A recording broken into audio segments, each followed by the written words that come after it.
When is it good to compare yourself with somebody? Well, there's a saying back where I'm from that says, comparisons come from the devil. And I don't agree 100% with that, but let me tell you a story. Before I was a priest, I used to work in a factory. And the general manager comes up to me one day. I was in the production line, and he said, "Hey, tell me about the warehouse. Are all of the guys there working well?" And I said, "Hey, there's a guy in there that I believe he's kind of lazy. He just takes his work very slowly." And he said, "No, I get you. But there's space for all types of people here in this company. So, take it easy." What was this man trying to teach me? That there are so many types of living life, and some of them are also correct. So, should we compare ourselves to people or not? When is it good and when is it bad? Well, I contend that if you compare yourself, you woman or man, you compare yourself to somebody, when is it good? I'd say that when you're sort of doing like a benchmarking. Hey, I'm not an island. I want to see what others are doing. Let me try to copy or inspire myself by that person, and I'll choose if I'll do things exactly like they do it or choose to do a little bit of what they do, but then stay away from other things. When is comparing yourself not good?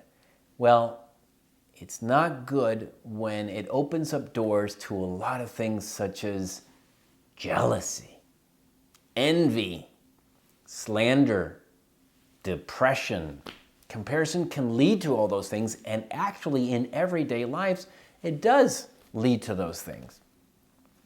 Men compare themselves with others basically because of success, because of the huge house one has and the other doesn't, because of the pay raise, because of the beautiful woman they have in their house or don't have in their house. What do women compare themselves for, or for which reason? Similar reasons, but at the same time a little bit different.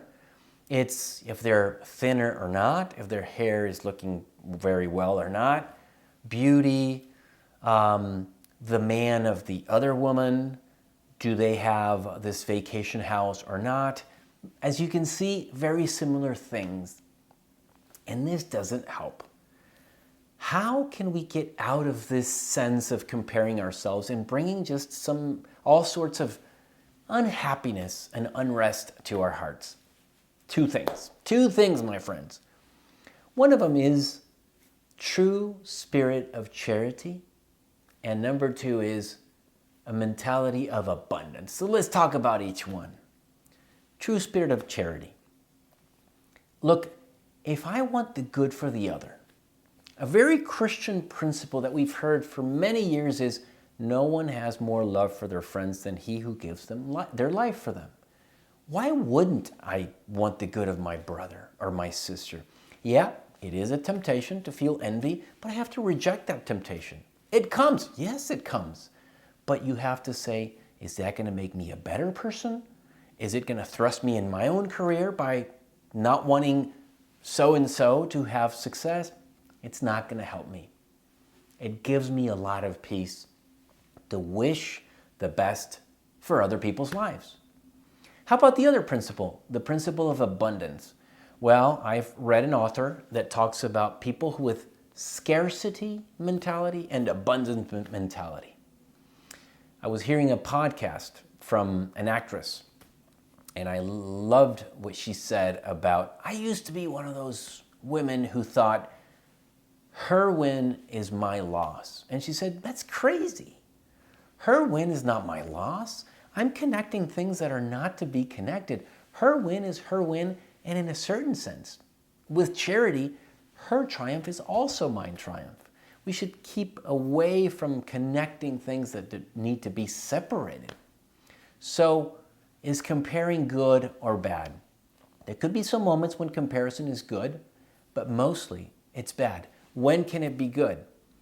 If when you compare, you want the good for the other person, and when you compare and you've done the comparison, you feel peace because what you wanted was just to learn from that other human being. This is Father Jorge. I hope this helps. God bless.